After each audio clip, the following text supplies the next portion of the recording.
Mega जी के mega जी के mega जी के मेगा जी के मेगा जी के मेगा जी के मेगा जी के मेगा जी के हाँ भाई, नमस्कार दोस्तों। लगातार आप लोग ये खबर देख रहे हैं, इंडियाज गॉट लेटेंट कंट्रोवर्सी। सब लोग अपनी अपनी ओपिनियन बता रहे हैं। सब लोग बता रहे हैं कि क्या सही है, क्या गलत होना चाहिए। अब एक काउंटर ओपिनियन लगातार इंस्टाग्राम और यूट्यूब पे शुरू हो गई है कि देश के बड़े बड़े मुद्दों पे तो कोई बात नहीं कर रहा है। अगर किसी ने चैनल चला के ये सब बातें कर भी दी तो इन बातों को इतनी बड़ी बात कर दी, मुद्दों पे बात नहीं कर रहे हैं। इस वीडियो में मैं इससे जुड़ी हुई कोई बात नहीं करने वाला हूं।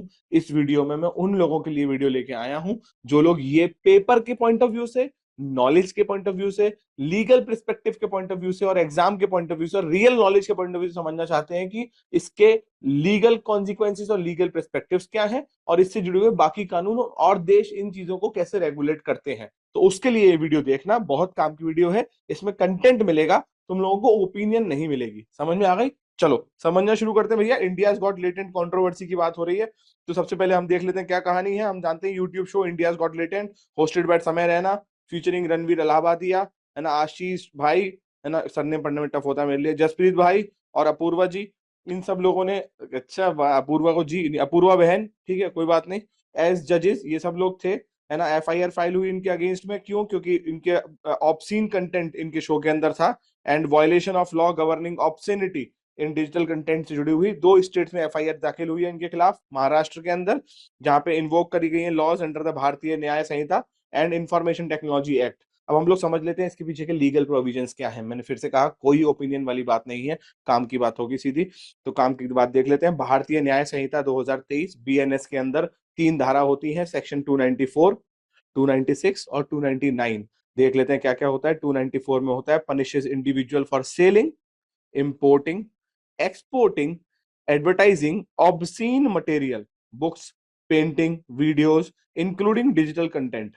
सेक्शन 296 के अंदर punishes obscene act, gestures and word causing annoyance to other. तो इसमें कुछ भी मटेरियल नहीं होता है, इसमें खुद अगर आप ऐसे कृत्य कर रहे हैं तो वो आएगा।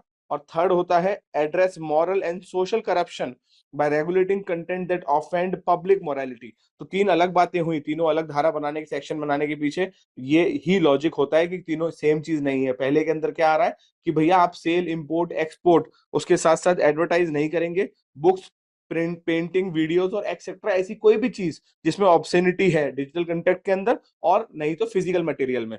दूसरे में आ रहा है कि ऑब्सीन एक्ट, जेस्चर और वर्ड से किसी को अनॉय नहीं करेंगे और ऐसी कोई ऑब्सेनिटी आप नहीं करेंगे। और तीसरा आ रहा है कि मॉरल और सोशल करप्शन ऐसा नहीं करेंगे जिससे पब्लिक मॉरलिटी खराब हो। अब इसमें सबसे पहले ना, ये सब पढ़ाने से पहले मैं तुमको समझा देना चाहता हूँ कि भैया इन चीजों का मतलब क्या होता है, क्योंकि जब तक तुम मतलब नहीं समझोगे तब तक कोई फायदा नहीं होगा। तो पहले तो समझो ये ऑब्सेनिटी मतलब क्या होता है।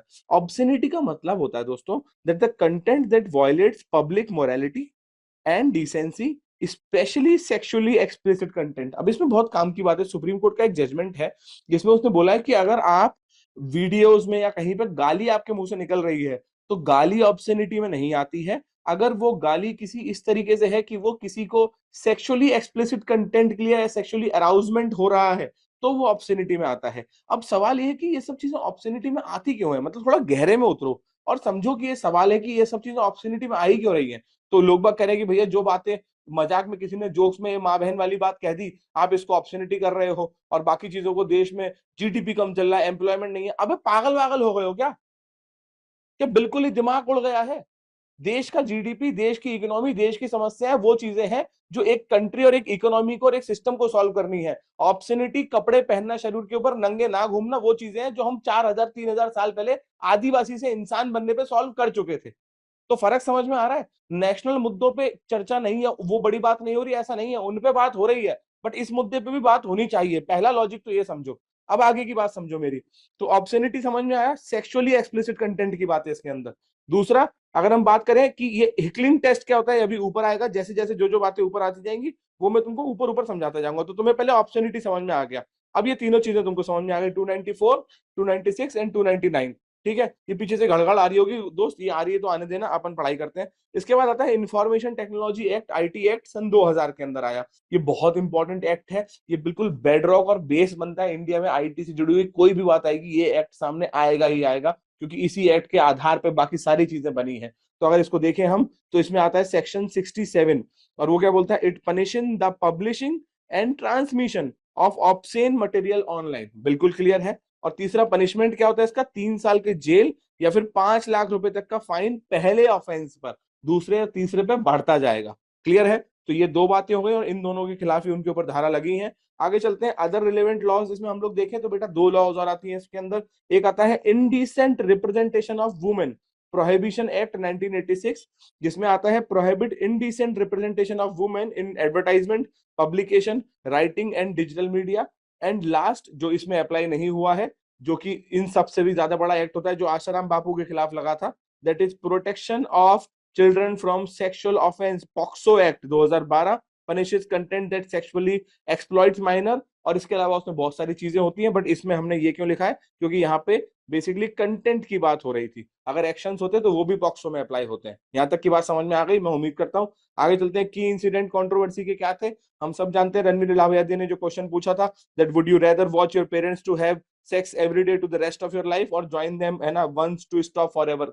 ठीक है ना, ठीक है। आगे चले, social media outreach follow, FIR launch in Maharashtra and Assam. आगे की बात करते हैं, पुलिस इन्वेस्टिगेशन की बात करें, महाराष्ट्र साइबर पुलिस ने 30 इंडिविजुअल को बुक किया है, इंक्लूडिंग होस्ट, जजेस and show organiser. Assam police ने रजिस्टर करी है एफआईआर। 3 बातों पे, बहुत काम की बात। ऑब्सीन लैंग्वेज पे तो करी है। 2 बातें और करी हैं, ऑफेंसिव रिमार्क और अरुणाचल प्रदेश, क्योंकि वहां पे कोई इंसान आया था, मुझे नहीं पता कौन आया था, जिसने आगे बोला था कि हमारे यहाँ तो पालतू जानवर को भी खा लेते हैं। क्या फालतू बातें चल रही हैं यार, ये क्या चल रहा है, समझ लो। मतलब एक प्लेटो ने एक बहुत प्यारी लाइन कही थी, और बहुत सालों पहले, मतलब प्लेटो पहले ही आए थे तो पहले ही कहेंगे। वो लाइन मेरी जिंदगी का ना मॉरल प्रिंसिपल बनता है, और मैं अपने सारे स्टूडेंट्स को वो लाइन सिखाता हूँ, that the smart people speak because they have something to speak, and the fools speak because they have to speak something. देख लो तुम कब कहां क्या कैसे बोल रहे हो। अगर तुम्हें बस बोलने के लिए बोलना है तो then you are a clear fool. तुम तब बोलो जब तुम्हारे पास बोलने के लिए कुछ हो। फर्क है दोनों बातों में। तो आगे चलते हैं, offensive remark on Arunachal Pradesh and encouraging moral corruption. इस वजह से असम में एफआईआर हुई। Celebrities like A R Rahman, Vicky Kaushal, Boney Kapoor और बाकी सब लोगों ने क्रिटिसाइज किया। अब इस क्रिटिसाइज से कुछ होता नहीं है, अब तो सरकार एक्शन ले रही है। मैं फिर कह रहा हूं, केवल इन लोगों के क्रिटिसाइज से काम नहीं चलेगा। हर उस इंसान को जो देखता है कि कोई ऐसा शो देख रहा है, उसको बोलना पड़ेगा यार और भी अच्छी चीजें हैं दुनिया में देखने के लिए। आगे चलते हैं, लीगल कॉन्सिक्वेंस की बात करें। यूट्यूबर्स, कॉमेडियन, इन्फ्लुएंसर को पुलिस ने भी सम्मन किया है। यूट्यूब ने कंट्रोवर्शियल एपिसोड हटा दिए और समय रैना ने सारी पोस्ट डिलीट कर दी है। हिस्टोरिकल, और मैं फिर से इसमें कहूंगा, इन 4-6 लोगों की गलती नहीं है। आप इस शो की शुरुआत से आपको देखना समझ में आएगा तो समझेंगे आप कि जब ये शो शुरू हुआ था, जब इसमें दिखाई दिया कि हर वीडियो पे millions and millions of views आ रहे हैं, शो इतनी स्पीड से बढ़ रहा है, तो बाकी सारी जनता क्या करा, बाकी सारी जनता ने, जो जो लोग इन्फ्लुएंसर थे, सबने यहाँ पे आने की सोची, क्योंकि सब चाहते हैं कि उनको जनता देखे। उनका धंधा, उनका काम है कि उनकी वीडियोस पे व्यू, लाइक, शेयर, सब्सक्राइब आए, तो वो लोग वही करेंगे जो समाज का फ्लो चल रहा है। जैसे कि मैंने आपको उस दिन बताया था कि किसी भी देश की पॉलिटिकल पार्टी वैसे ही चलती है जैसे लोग चाहते हैं। पॉलिटिकल पार्टी चाहती है तो एक्सट्रीम राइटिस्ट, लोग चाहते हैं तो एक्सट्रीम राइटिस्ट पॉलिटिकल पार्टी आती है, लोग चाहते हैं तो लेफ्टिस्ट आती है, लोग चाहते हैं तो सेंट्रिस्ट आती है, लोग चाहते हैं वैसी पॉलिटिकल पार्टी आती है, because people will decide what the mandate of the system will be. Here again people will decide what will be there in on social media, on videos, on films that is going to be presented to them, because उनकी demand generate करेगी और उसके हिसाब से लोगों को धंधा समझ में आएगा। तो ये हो गई बात। हम लोग हिस्टोरिकल केसेस समझ लें अगर ऑब्ससेनिटी स्टूडियो बेटा इंडिया के अंदर, तो 3 बहुत इंपॉर्टेंट केस हैं। पहला है Ranjit D Udeshi versus state of Maharashtra 1964 के अंदर। इसमें क्या हुआ, upheld obscenity law used Hicklin test of US to define obscenity. अब जल्दी से हम लोग देख लेते हैं नीचे हमारे उसके अंदर कि भाई हिकलिन टेस्ट क्या होता है। हिकलिन टेस्ट का छोटा सा पॉइंट होता है, ब्रिटिश लॉ का कंपोनेंट कॉन्सेप्ट है ये, जब वो लोग बोलते हैं कि where content is judged on the based whether it corrupt the susceptible minds और नॉट। अब ये कितनी प्यारी बात है। तुम समझो, जब किसी इंसान को एक उम्र के बाद ये पता है कि सही और गलत क्या है, उसके बाद तो आप उसको करप्ट करो, ये थोड़ा मुश्किल है। बट जब कोई बच्चा अपने टीन्स में होता है और टीन्स से पहले होता है, और उस टाइम पे उसका माइंड ससेप्टेबल होता है, क्योंकि उसको पता नहीं होता क्या क्या चीजें दुनिया में, और तब अगर वो ये कंटेंट देख रहा है तो सोचो उसकी पूरी जिंदगी उसके दिमाग पे क्या असर पड़ेगा। आप बात समझ रहे हैं ना। तो ये हिकलिन टेस्ट हो गया। आगे चलते हैं, इसके बाद में हम लोग देखते हैं फिर दूसरी बात क्या हुई इसके अंदर। ये आ गए हम लोग किधर थे, हाँ ये हो गया। उसके बाद नेक्स्ट आता है Aveek Sarkar versus state of West Bengal 2014, shifted from Hicklin test to community standard test. अब ये कम्युनिटी स्टैंडर्ड टेस्ट का मतलब क्या होता है। कम्युनिटी स्टैंडर्ड टेस्ट का बेटा बहुत क्लियर मतलब होता है कि किसी भी समाज की ऑब्सेनिटी क्या है, किसी भी समाज में कितनी हद तक की बातें एक्सेप्टेबल है, कितने हद तक के अधिकार एक्सेप्टेबल है, वो समाज अलग अलग जगह पे अलग अलग तरीके से बताएगा। मैं जैसे कि आपको समझाता हूँ एक एग्जांपल। चलो ऑब्स्सेनिटी से लेके नहीं समझते, कम्युनिटी स्टैंडर्ड समझते हैं कि आज अब अफगानिस्तान की बात करें तो वहां पे एक महिला अपने इस अधिकार के लिए लड़ रही है कि वो स्कूल जा सके, एटलीस्ट पढ़ने जा सके, उसको ये बेसिक अधिकार है। सोचो यही बात अगर हम डेनमार्क या नॉर्वे में जाके किसी महिला से कहें कि आपको स्कूल जाने का अधिकार मिला है नहीं मिला है, तो वो हंस जाएगी हमारे ऊपर। वो हंस जाएगी, कहेगी कैसी बातें कर रहे हो, हम कितने आगे तक पहुंच चुके हैं, ये तो कोई अधिकार सोचने वाली बात भी नहीं है। तो समय और काल और जगह के हिसाब से लोगों के अधिकार बदलते हैं, और यही होता है कम्युनिटी के हिसाब से स्टैंडर्ड टेस्ट अलग अलग लेवल की ऑप्शनिटी के। और तीसरा आता है दोस्त college romance web series case 2024। Supreme court ruled offensive language is not equal to obscenity unless it arouse sexual feeling. आप समझ में आया कि आपने किसी को गाली दे दी, beep beep beep beep beep, वो ऑब्ससेनिटी नहीं है, सेक्सुअल फीलिंग वाली बातें कर दी और उसको आपने अरोज किया, तो वो ऑब्ससेनिटी के अंदर आता है। आगे चलते हैं, ग्लोबल स्टैंडर्ड्स की बात करें दोस्त अगर ऑब्ससेनिटी के ऊपर, तो हम 3-4 कंट्रीज की बात करते हैं। सबसे पहले यूएस की। यूएस के अंदर मिलर टेस्ट होता है दोस्त, जिसको मिलर टेस्ट 1973 के अंदर ये केस हुआ था, तब डिफाइन हुआ था, जिसमें डिफाइन होता है ऑब्ससेनिटी का मतलब again community standards and artistic values. ठीक है ना, कि आप आर्टिस्टिक वैल्यूज को ध्यान में रखते हुए ऑब्ससेनिटी करेंगे, ये वाली बात तो सही है, बट उसमें भी चेक करेंगे कि कम्युनिटी स्टैंडर्ड्स क्या हैं। दूसरा, United kingdom obscene publication act 1959 considered if the consent is depriving और करप्टिंग, कि ऐसी कोई चीज ऐसी है जिसकी वजह से कंटेंट लोगों की कल्चर को और दिमाग को करप्ट और डिप्राइव तो नहीं कर रहा है। फ्रांस के अंदर strict defamation and public decency laws से बहुत स्ट्रिक्ट समाज की बातें हैं। और सिंगापुर के अंदर तो गुरु बहुत हैवी फाइन है इन सब वल्गर एंड ऑब्सीन कंटेंट के ऊपर। तो जो भी लोग दोबारा से कह रहे हैं कि अरे ऐसी क्या बात हो गई यार, क्या प्रॉब्लम आ रही है ऐसे कर दिया, तो ये हमारे यहाँ नहीं पूरी दुनिया में है गुरु। आप बात समझिए, समाज का बहुत बेसिक स्ट्रक्चर है ये। ठीक है, उसके बाद नेक्स्ट आते हैं मीनिंग इंपॉर्टेंट टर्म्स। मैंने बता दिया ऑब्ससेनिटी टेस्ट क्या होता है, हेकलिन टेस्ट क्या होता है, कम्युनिटी स्टैंडर्ड तुमको समझ में आ गया, moral turpitude that is behaviour that violets community standard of morality, है ना, डिफेमेशन आपको समझ में आता है, एंड साइबर क्राइम भी आपको समझ में आता है। अगर हम आपको इससे जुड़े हुए 5 और इंटरेस्टिंग फैक्ट बताएं तो बहुत शानदार है। इंडिया में सबसे शुरुआती लॉ जो थी that is Lady Chatterley love case, इन ये जो ऊपर हमने पढ़ा था, Ranjit D Udeshi versus state of Maharashtra का केस जो हमने ऊपर पढ़ा था, उसमें सुप्रीम कोर्ट ने ये नॉवल थी डीएच लॉरेंस की, that is Lady Chatterley's lover for being obscene, इसको सेंसरशिप दे दिया था लिटरेचर के ऊपर। सबसे शुरुआती केस ये आए थे। देन ऑब्सीन कंटेंट बॉलीवुड, पहली इंडियन फिल्म जो ऑब्सीनिटी केस में सामने आई थी दैट इज बैंडिट क्वीन, उसके अंदर उसको बैन किया गया था, बाद में फिर उसको क्लियर कर दिया गया था लीगल बैटल्स के बाद। Miller test and modern obscenity law, US के अंदर the Miller versus California case led to the Miller test, which evaluates whether the content lacks seriously literary, artistic or political and scientific value. Many modern courts globally use this test instead of older Hecklin standards. Then इसके बाद में IT section 2000 हमने समझा दिया, and famous Indian obscenity case MF Husain की painting का बहुत बार हुआ था, हम जानते हैं। और उसके बाद में फिर क्लैशेस हुए थे between artistic freedom and religious sentiment of India. ठीक है, आगे चलते हैं। अगर हम सोशल एंड लीगल एफर्ट्स की बात करें to improve the social fabric, क्या क्या होते हैं। सुप्रीम कोर्ट का move towards progressive interpretation of free speech. Supreme Court कहते हैं Supreme Court has increasingly favoured the community standard test. मैं बार बार कहूंगा क्योंकि कम्युनिटी स्टैंडर्ड टेस्ट का बात समझो कि देखो आज का समाज, आज से 70 साल पहले का समाज, उससे 200 साल पहले का समाज और आज से 500 साल बाद का समाज की हमको नहीं पता है क्या होगा, बट हाँ उसके बावजूद भी अधिकारों में, आपकी अभिव्यक्ति की आजादी में, समाज के मॉडर्न होने में और समाज के वल्गर होने में फर्क होता है।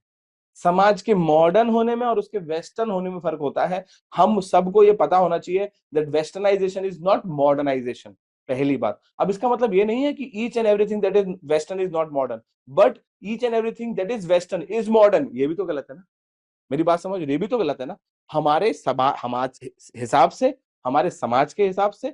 और इसमें समाज का मतलब बिल्कुल भी हिपोक्रेसी वाली बात नहीं हो रही है दोस्त, ध्यान से समझो। इसका मतलब हो रहा है कि हम सबको अपने अपने समाज और अपने देश के हिसाब से विकास करना है, और ये कंटेंट तो किसी के हिसाब से भी नहीं है। आप समझे मेरी बात, आगे चलते हैं। दैट इसके बाद एग्जांपल है ना, Perumal Murugan case upheld the author's right of free speech despite community backlash. OTT regulation की बात करें तो the information technology intermediary guideline and digital media ethics code rule 2021 introduce grievance redressal mechanism for OTT content, जिसमें सीधी बात होती है content creator must adhere to 3-tier regulatory system to ensure compliance with Indian moral and culture, बिल्कुल clear.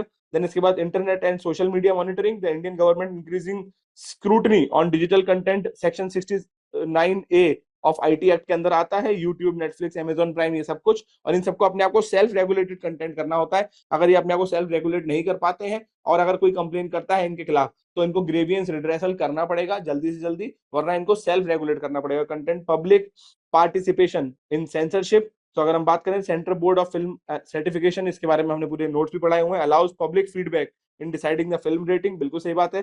And government response to online harassment and vulgar content, the national commission for women and the Maharashtra cyber police to एक swift action against India's got latent based on the public complaint, और उसके बाद उसके ऊपर काम हो रहा है। तो ये हुई हमारी पूरी वीडियो। इसके अंदर का सारा लीगल, इसके अंदर का सारा जीके रिलेटेड, इसके अंदर सारा एग्जाम रिलेटेड कंटेंट हम समझ गए।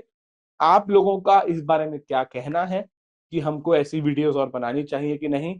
क्या आप लोगों को ऐसी वीडियोस में ओपिनियन के अलावा कंटेंट की वीडियोस समझ में आ रही है और पसंद आ रही है? अगर आ रही है तो हमारा मनोबल बढ़ाने के लिए, हमको इस बात को बताने के लिए कि आपको ये सही लग रहा है, इस वीडियो को ज्यादा से ज्यादा लोगों से शेयर करिए और इस वीडियो के नीचे कमेंट करिए कि आपको और किन किन बातों के ऊपर वीडियोस चाहिए। अपना ध्यान रखें बच्चों, बहुत खुश रहें, बहुत अच्छे से रहें, ताकतवर और अच्छे दोनों इंसान बनने की कोशिश करें, क्योंकि यही सबसे मुश्किल है। नमस्कार, जय हिंद।